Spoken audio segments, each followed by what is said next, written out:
สุภาพยานนางเมยคือจางมาชูตีองเก่าเขา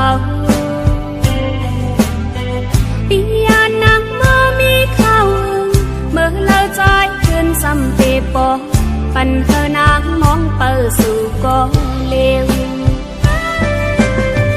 เมื่อสู่เมื่อมีก็เมื่อยาวป้องข่าวเธอนางเขาพูดถึงอย่าเธอนางเขาไล่เงาอยู่ไว้หลายเลินปีวันมองเปิดสู่เจอน้องนางพรไม่น่าเยาเจอถึงใจเขาอยู่ผู้วันคำ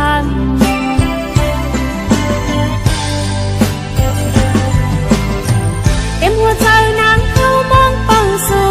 อันปันนี้เธอมาเกาอยากเจอน้องไปมองเป้าสู่ไว้อยู่นา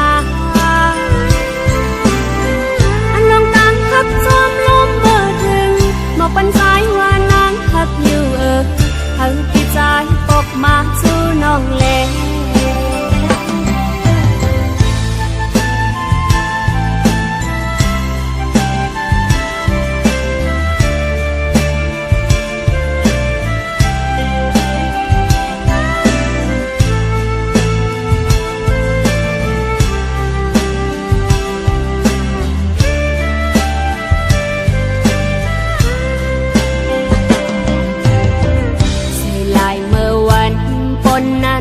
สุภาพยานนางเมย